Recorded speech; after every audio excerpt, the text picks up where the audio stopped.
La plupart des gens qui pratiquent la musculation aujourd'hui vont s'entraîner soit en split, soit en PPL.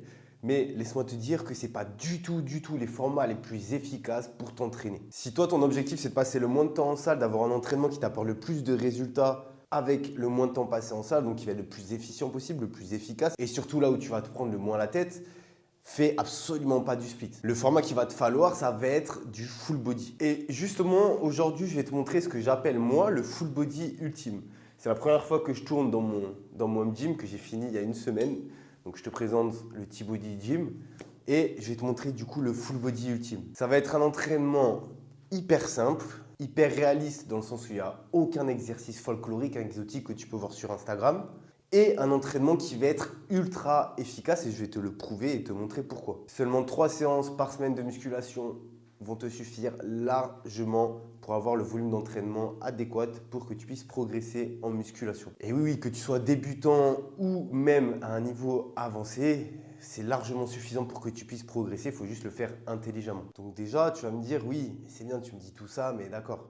Pourquoi? Pourquoi faire du full body? Tout simplement parce que scientifiquement c'est prouvé, pour que tu puisses progresser, il faut que tu aies un certain volume d'entraînement. Il faut que tu aies entre 8 et 12 séries par groupe musculaire par semaine pour pouvoir progresser. C'est le volume optimal. Plus que ça, c'est un peu trop, tu n'auras pas assez de récupération, tu ne vas pas progresser de manière optimale et en dessous, tu vas avoir un volume d'entraînement qui va être trop petit pour vraiment créer un stimulus assez important pour pouvoir progresser. Retiens juste ce chiffre, 8 à 12 séries par groupe musculaire, c'est le volume optimal. Et donc le problème avec ça, avec un split ou un push-pull leg, où tu vas plutôt avoir tendance à faire des isolations, à isoler chaque muscle.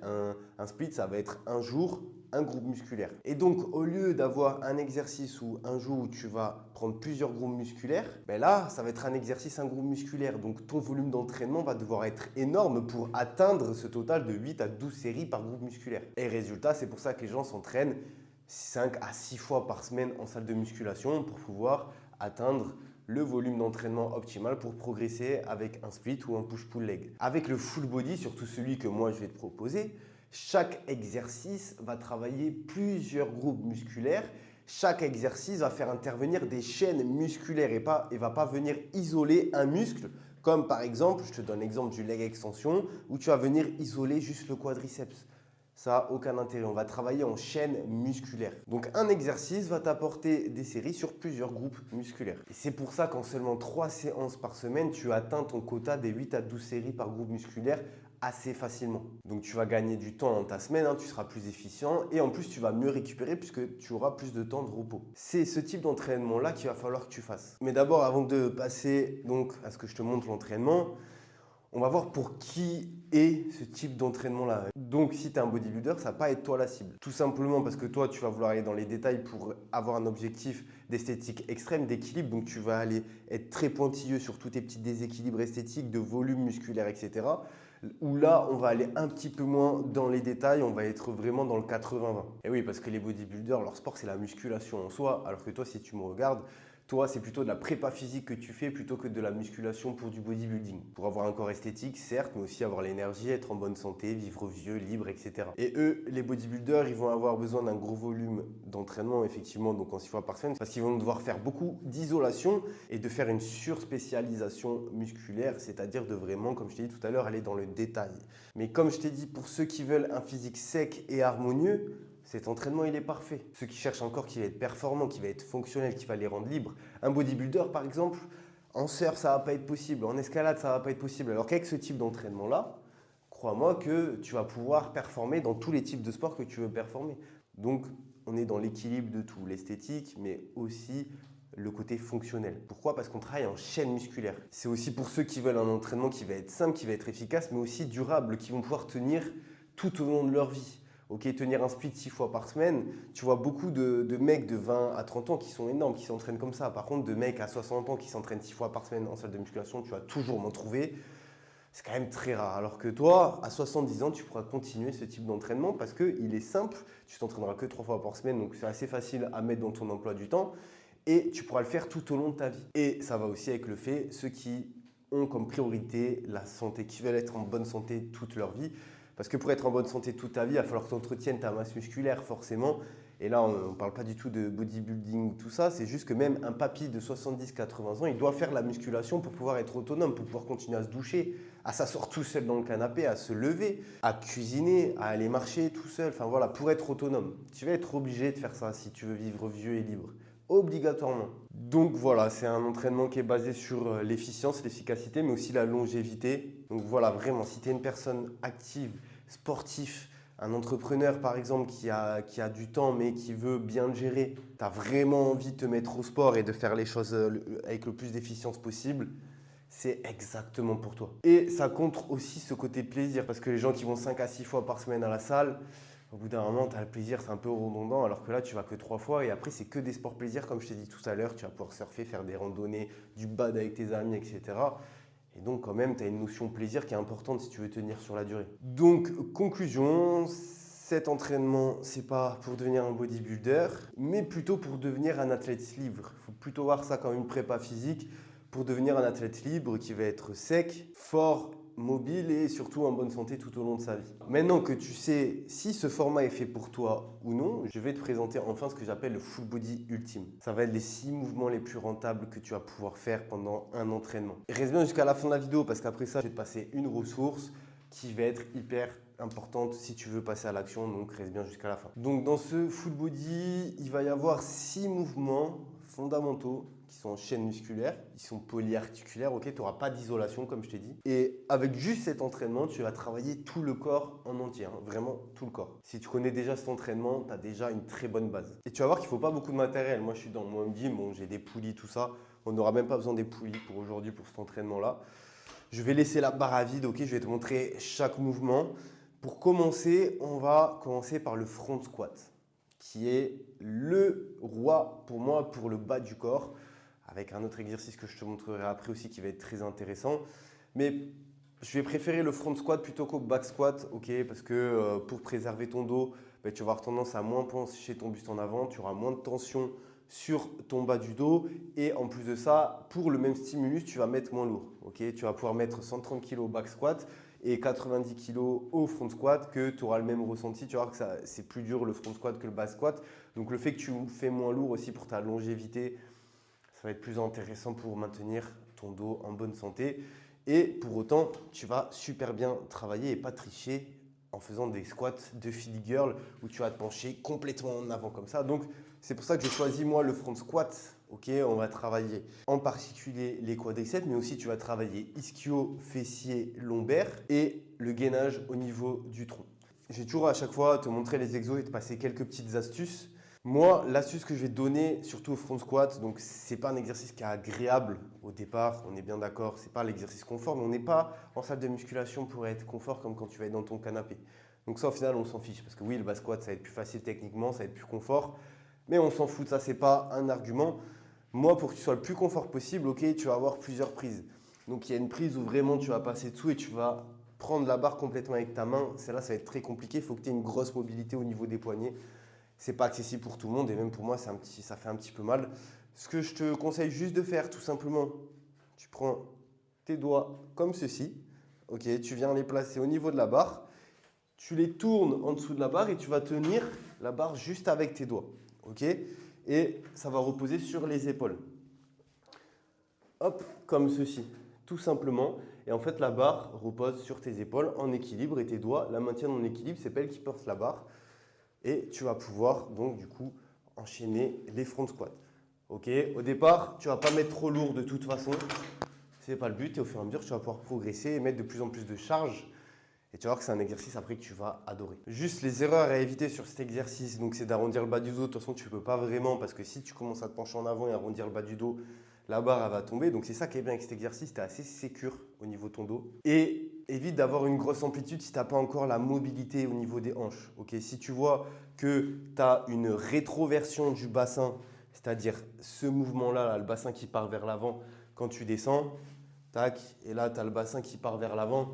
Là, c'est pas bon. Travaille d'abord ta mobilité de bassin, ok. Étire bien ta chaîne postérieure, ta mobilité de hanche avant de charger sur cet exercice. Donc au départ, vraiment, tu travailles léger, tu travailles en mobilité, en technique. Et Essaye pas d'y aller comme un bourrin directement. Exercice numéro 2, qui est l'autre exercice roi pour le bas du corps, mais là qui va être plutôt vraiment focus sur la chaîne postérieure. Ok, ça va être le soulevé de terre roumain. Donc comme je te dis, c'est l'exercice roi pour la chaîne postérieure, ischio-fessier et même le dos. Hein. Franchement, grand dorsal, même les trapèzes vont travailler, surtout tu vois, quand tu vas mettre lourd. Tu vois, si tu ne vas pas avoir des courbatures au dos. Donc c'est un exercice hyper intéressant, ça va travailler vraiment toute ta chaîne postérieure. Et vraiment, ça va te faire progresser au niveau de ta posture, de ta stabilité au niveau du tronc ou en général, mais surtout de ta puissance. C'est l'un des exos où tu vas pouvoir mettre le plus lourd. Okay, donc c'est bien parce que tu vas pouvoir travailler ton système nerveux et ça va être très intéressant pour travailler ta puissance. Mais ça, c'est vraiment quand tu maîtriseras techniquement parfaitement cet exercice. Donc voilà, les bénéfices à ça, c'est que tu vas pouvoir retranscrire cette puissance que tu travailles avec le soulevé de terre roumain dans d'autres sports. Et en plus de ça, pour beaucoup de gens, ils ont un déséquilibre au niveau de la chaîne antérieure et la chaîne postérieure du corps. Très souvent, point faible ischio. Et là, ça va permettre de rééquilibrer ces forces-là au niveau de la chaîne antérieure et postérieure. Et pour ça, c'est l'exercice roi. Donc un petit peu comme le front squat, on va éviter d'arrondir le dos. Ok, de toute façon, je vais te montrer l'exercice. Et aussi de descendre trop rapidement et de remonter avec un à-coup. Donc ça, je vais te le montrer. Hop, toujours barre à vide. Hein. Ça sert à rien de faire le kéké et de mettre du poids. Donc, pied, largeur d'épaule. La barre qui longe toujours les jambes. Ok, donc on va éviter d'arrondir le dos comme ça. Ok, ça, c'est pas ce qu'on veut. Nous, on veut vraiment descendre le dos droit et aussi on va éviter de fléchir les genoux sur la descente. Okay, donc c'est vraiment la barre qui colle les jambes avec le dos droit, on descend et tu vas venir juste ici en dessous des genoux et tu vas déjà sentir un étirement au niveau des ischios et tu vas remonter. Donc ce que je veux pas, comme je t'ai dit, c'est descendre rapidement. Ok, on descend toujours dans le contrôle et c'est aussi sur la remontée, remonter de manière explosive là comme ça. Ça à éviter absolument, tout simplement. Tu vas vraiment te faire un cisaillement au niveau du bas du dos et c'est comme ça que tu vas te blesser sur cet exercice-là. Donc toujours la descente et le début de la remontée dans le contrôle. Et dès que tu as passé cette phase de transition entre la descente et la remontée, là tu peux envoyer de la puissance et de l'explosivité. Mais fais attention à cette petite transition-là, je me suis déjà fait mal comme ça. Maintenant, on va passer au troisième exercice. Donc ça va être les tractions. Donc là, l'exercice parfait pour travailler ton dos dans sa globalité. Okay, que ce soit en épaisseur ou en largeur. Ça travaille ton dos dans la globalité. Tu vas pouvoir varier les prises pour aussi un peu avoir des variantes dans cet exercice-là. Mais l'exercice roi, ça va être celui-là pour le dos. Donc, tu vas travailler ton dos dans sa largeur, dans son épaisseur. Donc, grand dorsal, les trapèzes, rhomboïdes, tout ça. Tu vas travailler aussi ton gainage. Parce que si tu n'es pas gainé, ça va être très compliqué de faire les tractions. Okay, vraiment garder tout le corps bien uni ensemble pour pouvoir faire des tractions propres. Et en plus de ça, tu vas travailler tes biceps, tes bras et tes avant-bras. Comme d'ailleurs le soulevé de terre où tu vas aussi beaucoup travailler les avant-bras. Donc tout simplement, tu sais ce que c'est une traction. Hein. Ok, tu es là, tu suspends à la barre. Et là, ce que je veux pas, c'est un mouvement de balancier comme ça, comme au crossfit. Ok, ici on n'est pas au crossfit, le but c'est pas de faire une performance juste bêtement. Je n'insulte pas les crossfitters, mais c'est juste qu'ils sont dans une notion de faire le plus de répétitions possible. Nous, c'est pas ça, même si on va vouloir faire le plus de répétitions possible, mais proprement, parce que nous, on veut travailler vraiment le plus proprement musculaire. Donc les crossfitters, je ne vous insulte pas, hein. Ne soyez pas virulents en commentaire. Donc ça va juste être de vraiment faire proprement. Donc tout le corps bien gainé et de monter le menton au-dessus de la barre. Okay, si tu n'y arrives pas au poids du corps, tu peux t'alléger avec des élastiques. Donc tu te mets un élastique, tu le passes sous les pieds et ça va t'alléger, ça va te rendre l'exercice plus simple. Donc c'est ce type d'exercice-là qui va vraiment t'apporter une shape en V. Et tu vas vraiment, comme l'exercice suivant qui est au poids du corps aussi, développer ton rapport poids-puissance. Donc pour le même poids, avoir le plus de puissance possible. Donc ça, hyper intéressant. Donc voilà, deux petites erreurs aussi à éviter. Ça va être de tirer qu'avec les bras. Ok, là si tu es comme ça, tu tires qu'avec les bras. Et encore, j'ai du mal à le faire. Franchement, j'ai du mal à tirer qu'avec les bras. Mais éviter de vraiment, si tu sens que tes bras, c'est que tu tires qu'avec les bras. Donc ça, à éviter. Et aussi, éviter les mini-amplitudes. Hein, ok, que je vois beaucoup. Tac. Les gens qui vont là. Ça, en salle, on en voit beaucoup. Hein. Tu peux en faire 15, 20, 30 tractions comme ça compte pas. C'est vraiment, on passe le menton. Ok, on descend. Pas forcément bras complètement tendus. Tu gardes un léger flex et tu remontes.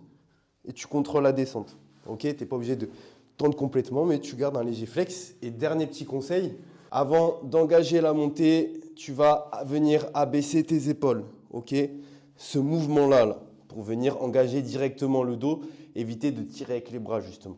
Hop, on engage le dos, on tire. Voilà pour cet exercice-là. Donc, comme tu as pu le voir, on a fait donc un exercice de tirage au niveau des jambes.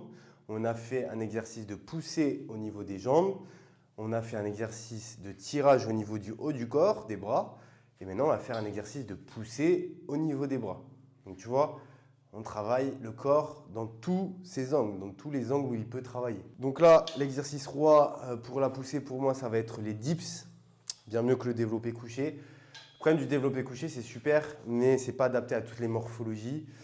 Le dips, lui, c'est adapté à toutes les morphologies. Tu vas pouvoir écarter plus ou moins les barres suivant ta morphologie. Et vraiment, c'est le plus safe pour moi pour tes épaules, contrairement à ce qu'on peut penser. Le développé couché aura plutôt tendance à te faire plus mal si tu n'as pas la bonne morphologie, alors que le dips, c'est vraiment adapté à tout le monde. Encore faut-il bien le faire, bien sûr. Donc là, avec cet exercice, on va travailler les pecs, les triceps. Tu as vu qu'avec les tractions, on a travaillé du coup les biceps. Là, on travaille les triceps. Donc, on travaille les bras, même si on ne les isole pas. On les travaille, et même plutôt efficacement. Je n'ai, depuis mes 20 ans, plus jamais isolé mes bras. Ce qui va être intéressant avec cet exercice, comme avec les tractions d'ailleurs, c'est que tu vas pouvoir faire une surcharge progressive, même si c'est au poids du corps. Juste avec une petite ceinture de lestage que j'ai acheté, je crois, 18 € à Decathlon. Tu t'en fiches, je ne suis pas obligé de prendre du matériel hyper cher. Ça suffit amplement.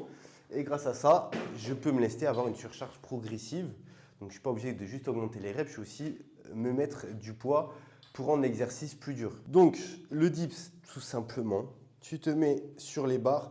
Comme les tractions, tu vas venir gainer le corps. Ok, je ne veux pas des dips avec les jambes derrière, là, le corps tout flasque et venir descendre, remonter. Ça, on ne veut pas. Comme les tractions, on se met sur la barre, hop, on gaine tout le corps. Ok, normalement les pieds sont devant comme ça, vraiment les abdos contractés. Et on va venir tout simplement descendre et remonter. Donc il y a deux erreurs à éviter, enfin surtout une et l'autre c'est une variante qu'il faut que tu connaisses. La première erreur à éviter, ce que je vois beaucoup, et c'est pour ça que beaucoup se font mal aux épaules au niveau des dips. Les gars, vous voulez trop descendre, ça ne sert à rien de trop descendre. Ça ne rend pas du tout l'exercice plus efficace, par contre ça le rend plus dangereux. Donc je vais le faire pour la science. Donc là on descend trop, et là je le sens, là, mes épaules, surtout moi, qui ai eu 2 opérations aux épaules. Si tu descends trop, c'est pas bon. Nous, ce qu'on va vouloir, c'est tout simplement que tu viennes descendre à 90 degrés. Ici, tu t'arrêtes, tu remontes. Tout simplement, cherche pas à descendre plus bas. L'autre chose à savoir, c'est que tu as 2 variantes. Ok, moi là, je t'ai montré la variante pec, où je vais avoir le buste qui va partir vers l'avant. Donc pour ça, tu mets vraiment les pieds là et tu regardes le sol avec la tête qui est devant. Ok, là, tu vas logiquement bien travailler les pecs. Après, il y a l'autre variante où tu vas garder le buste très droit. Et là, tu vas être plus triceps et tu vas beaucoup moins travailler les pecs. Donc cette variante-là, tout simplement, tu restes totalement droit. Tu descends, tu remontes. Je sens que les triceps. Allez, on va passer à l'avant-dernier exercice. Hop, je range mon petit home gym. Les gars, c'est un régal. Ça fait 2 semaines que j'ai mon home gym, c'est un régal. Le 5e exercice, comme je t'ai dit, donc qu'est-ce qui va nous manquer? C'est plutôt un exercice de poussée, mais vers le haut. Donc, le développé militaire. Cet exercice-là, tu peux le faire à la barre ou aux haltères. Moi, j'affectionne plus la barre. Je trouve ça plus sécure au niveau des épaules. Avec les haltères, tu as une certaine instabilité. Moi, qui me suis luxé les épaules, j'évite, même si j'ai plus aucun risque aujourd'hui. Je suis bien.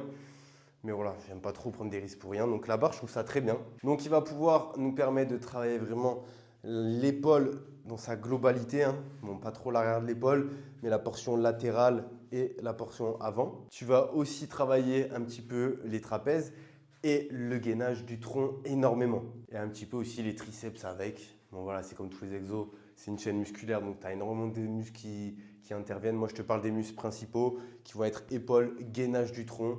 Là, on va vouloir venir prendre vraiment la barre en entière. Hop, et là, tout simplement, on va venir amener la barre au-dessus de la tête. Ok. Sur cet exercice-là, nous, je t'ai dit, on travaille en chaîne musculaire. Donc, nous, on veut travailler debout. On ne veut pas juste travailler assis et venir isoler le haut du corps. On veut vraiment travailler le gainage en chaîne musculaire, des pieds jusqu'aux épaules, jusqu'aux bras, jusqu'au bout des mains. Donc, nous, on veut travailler debout. Donc, je vais juste te parler d'une erreur à surtout pas faire sur cet exercice-là. Je les vois avec leurs haltères là sur leur banc. Tu vas voir l'erreur. c'est cambrer le bas du dos, ok? Venir tricher. Si tu vas venir cambrer le bas du dos, tu vas venir incliner ton buste en arrière, tu vas faire intervenir les pecs et beaucoup plus l'avant de l'épaule. Ce qu'on ne veut pas, ce qu'on voudrait éviter, déjà l'avant de l'épaule. Et en plus, tu vas faire venir intervenir les pecs, donc tu vas pouvoir mettre beaucoup plus lourd, beaucoup plus lourd. Si je viens là et que je me cambre, bah là, je suis quasiment en développé couché. Là, je peux soulever beaucoup plus lourd. Par contre, est-ce que tu vois un petit peu mon dos? Ah, mon dos, il n'est pas bon. Mon dos, là, il est en train de manger grave et tu peux te bloquer le dos et te faire une très, très vilaine blessure. Donc, on va éviter absolument ça. Même quand tu fatigues, c'est pas grave. Tu forces, tu gaines et on veut le dos droit, ok? On veut bien que la barre passe au-dessus en gardant le buste bien droit. Quand ça va être dur, tu vas avoir tendance à partir en arrière, à pousser comme ça. Tu te forces à rester droit, c'est pas grave. Tu poses la barre, sinon, c'est un échec. Mais absolument pas à partir droit, ok?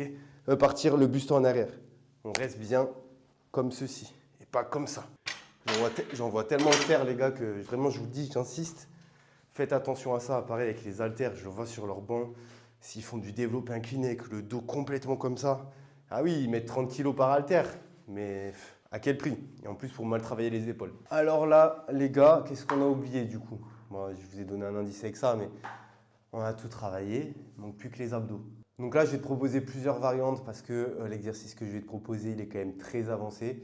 Donc je vais te proposer deux variantes. La première, ça va être tout simplement, si tu commences et que voilà, au niveau des abdos, tu n'as pas encore énormément de force, tu commences par le gainage classique. Ok, on va venir faire une rétroversion du bassin, enrouler le bassin vers l'avant, contracter les abdos, rentrer le ventre et venir tenir comme ça tout simplement. Une fois que tu tiens 1 minute 30 en 4 séries, normalement tu peux passer à la suite. En fait, le gainage, c'est pas un exercice incroyable pour travailler les abdos, mais c'est vraiment l'introduction pour aller vers cet exercice le plus vite possible. Donc cet exercice-là, ça va être la roulette. Donc là, c'est vraiment le dernier exercice. Et crois-moi, juste avec ça, tu te flingues les abdos, mon pote, et c'est incroyable. Donc, pareil, il y a 2 niveaux à la roulette. Plus tu vas aller loin, plus ça va être dur, ok? Premier niveau, tu commences sur les genoux. Tu commences sur les genoux. Moi, ce que je veux pas, c'est pas ça. Hein. C'est pas la hanche qui avance et qui recule. La hanche, elle reste fixe. C'est que ton bras qui avance et qui revient, ok? Si c'est dur, l'erreur à surtout éviter, pareil, c'est de venir cambrer le bas du dos et que ce soit ta colonne qui tienne. Nous, on veut que ce soit les abdos. Donc, dès que tu sens que ton bas du dos, il cambre, tu t'arrêtes, tu reviens. Au départ, tu ne vas pas aller jusqu'au bout, c'est normal. Hop, tu descends, tu reviens. Et plus ça va aller, plus tu vas aller loin, ok? Et la variante que moi, j'aimerais que tu ailles, donc là, la variante ultime et celle vers laquelle tu dois aller, et surtout pas au début, c'est en démarrant des pieds. Ok? Et là, après, tu peux enchaîner. Voilà. Et là, je peux te dire que tu sens les abdos fort, fort, fort. Sur cet exercice-là, je répète, l'erreur à ne pas faire, c'est cambrer le bas du dos.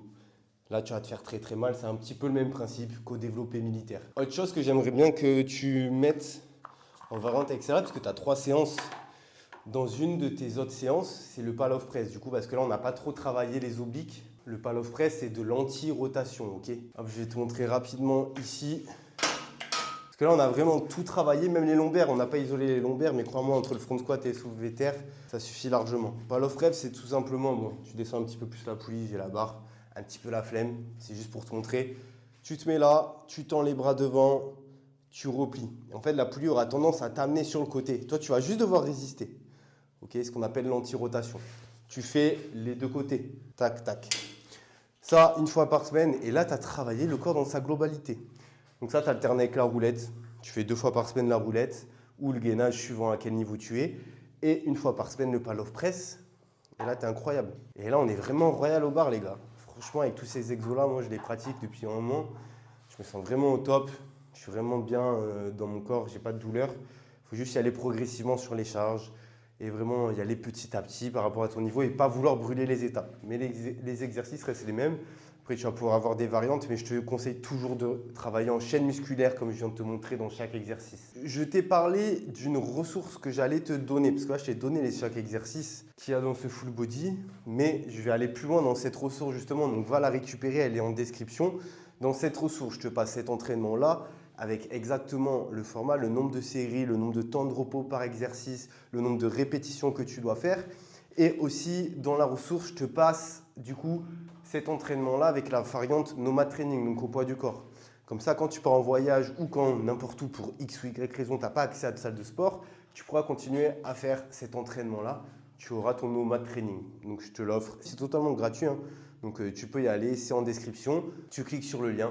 Et voilà pour cette vidéo. Donc en conclusion rapide, un entraînement minimaliste, complet, surefficace comme je viens de te montrer, te prouver. Avec 6 mouvements, tu travailles le corps entier dans sa globalité. Et encore même, je te dis, la roulette, tu l'enlèves, tu travailles quand même les abdos. Je l'ajoute quand même parce que je trouve ça intéressant de venir approfondir sur ce groupe musculaire-là. Mais même en 5 exercices, on aurait pu travailler le corps en entier. Mais là, on est dans le 80-20, on est vraiment dans le transférable dans tous les sports que tu vas vouloir faire. C'est vraiment de la prépa physique pure et dure. Et puis en plus, voilà, tu as une version en salle, tu as une version nomade que tu as dans le ressource, dans le QG de l'athlète libre. Donc vraiment, tu as tout.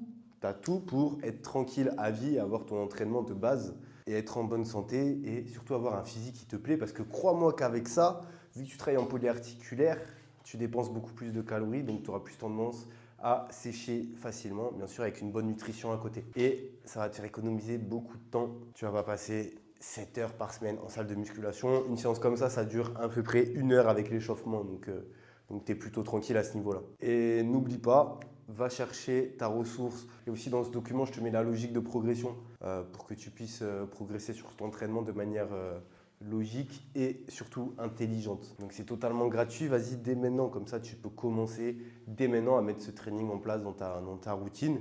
Voilà pour cette vidéo.